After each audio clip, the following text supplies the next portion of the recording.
Hola amigos. So, all right, here we go with part two of what I wish somebody had told me before I moved to Puerto Vallarta. Now, I hope you enjoyed the part one of the video that I did on these issues and the tips I gave you. But if you missed it, it's this one here. So today I'm going to follow up with part two of the video with some top tips for living in Puerto Vallarta, Mexico. And today in part two, I'm going to talk about some more issues that may or may not prevent you from living or moving to Puerto Vallarta. Now, I can't reiterate enough that these are issues that don't bother me in the least because I'm used to them at this point. And I hope that they don't bother you either. But if any of these things do bother you, then maybe you might reconsider moving to Mexico in the first place. I'm not only going to tell you about these issues today, but I'm also going to give you some top tips on how to deal with some of them. You will find that most of them are no big deal at all, but it's good to be aware of them and how to best deal with them. So that's what I'm going to try to do today.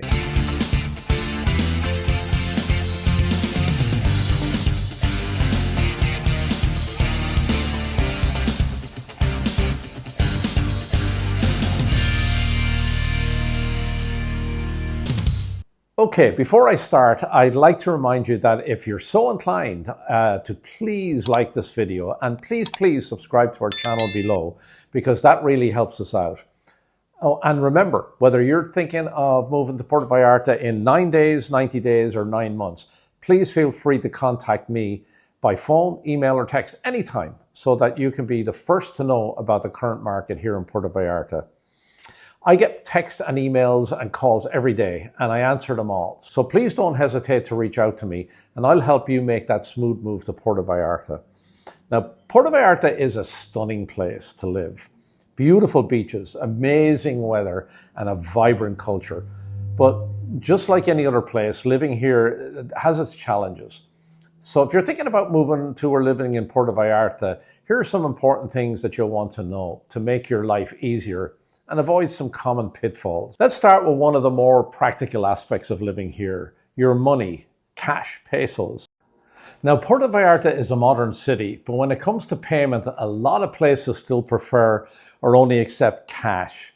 Most of the larger businesses like hotels or more of the upscale restaurants will take credit or debit cards, but many of the smaller local spots, especially family-owned cafes, restaurants, and taco stands, they do require you to pay in cash. They obviously do take pesos, but most will also take US dollars. But beware that you most likely will get a crappy exchange rate. So pay in pesos whenever you can. Now, it's always a good idea to always carry cash with you when you're out and about, but just in small amounts. While we're on the subject of your money, when you need to get cash from the ATM, it's important to choose wisely. And I say that because I know it might seem convenient to just grab money from one of those many ATM machines that you see on the streets scattered around the downtown and zone romantic areas.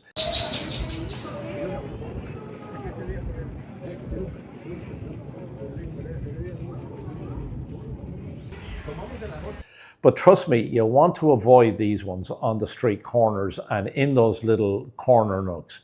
Why? Because these ATMs can have really high transaction fees and they will offer you a really bad exchange rate. So some of the street's ATMs will offer you a choice of receiving pesos or US dollars, but most just pump out US dollars only. So here's your tip. Always head to a bank ATM instead. Banks tend to have better fees and more importantly, they have better security. Now, not all ATMs are created equal. Some charge up to 100 pesos per transaction, but you can find one with fees as low as 30 pesos or so. So you be sure to look around for those with the best deal. Also, when you withdraw money, always choose pesos, not US dollars, and always decline the conversion rate. That's important. That's an option that you'll get. You'll get a much better exchange rate from your own bank. Here's another tip for you. Many expats have their American bank accounts with Schwab.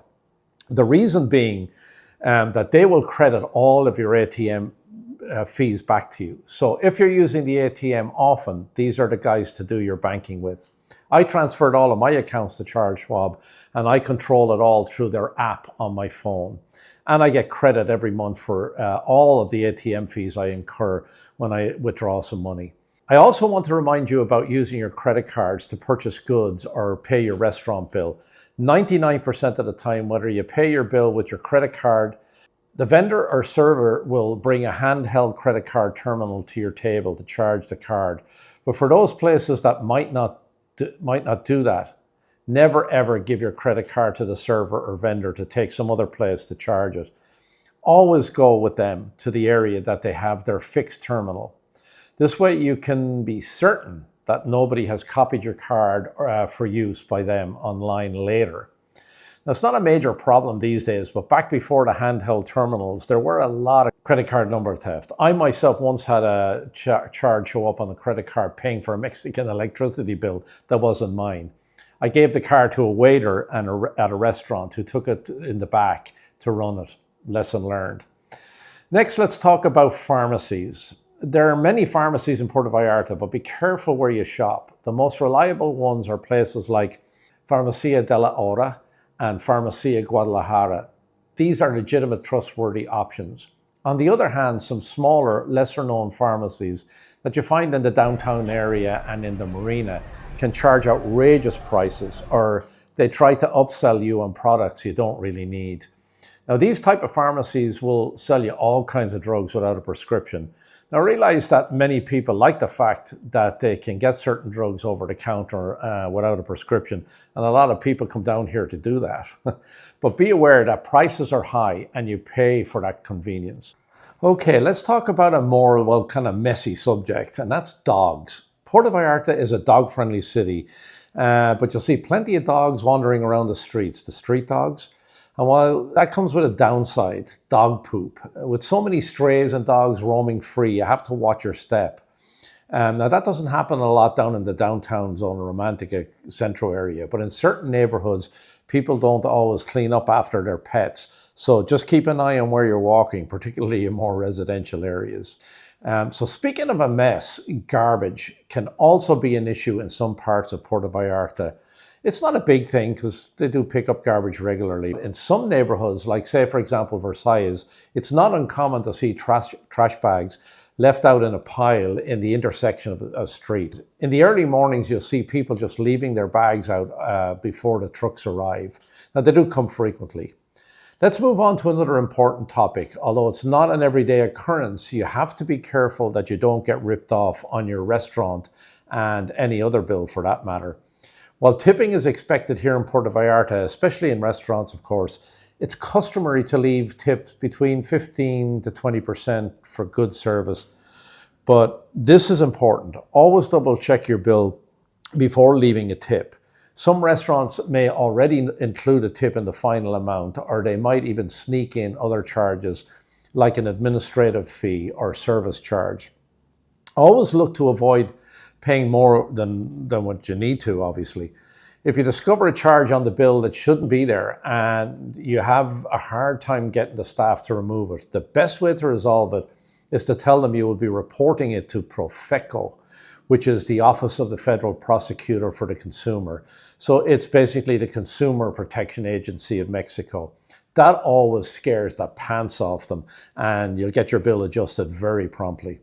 Now, let's talk about something that can really affect your wallet: electricity bills. Puerto Vallarta is hot, and the heat can be intense, especially during the summer months. Air conditioning can be a lifesaver, but it can also make your electricity bill skyrocket if you're not careful. Here's a tip when using your air conditioner: set it to the humidity setting, not the cooling setting. The humidity setting will help dehumidify the air rather than the cooling setting, and that will save you money while still keeping you comfortable. The Puerto Vallarta hot weather in summer also creates intense heat inside of your car while you have it parked during the day. If you've ever left your car parked outside in Puerto Vallarta on a hot day, you'll know how sweltering it can get. The sun can turn your car into an oven, making it unbearable to sit in. Here's a simple solution: invest in a good quality windshield sunshade.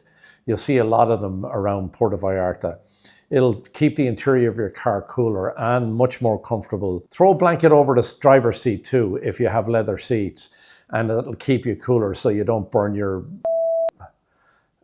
All right, lastly, if you're having trouble with your internet, your modem or phone service, be aware that Telemex, which is one of the main providers here in Puerto Vallarta, can sometimes be a bit of a headache. If you need an appointment to fix a problem with your internet or modem, you need to visit their office. And I'm pretty sure it's the same for most of the internet providers here. They'll tell you that someone, meaning a technician, will call you within 3 to 4 business days. But if you only have an American or Canadian cell phone number, they won't call it. So off you go and buy one of those prepaid burner type cell phones so you have a Mexican number that they can call to set up an appointment. It wouldn't do any harm to have a Mexican phone number anyway. It can come in handy. Despite these challenges, Puerto Vallarta is a wonderful place to live.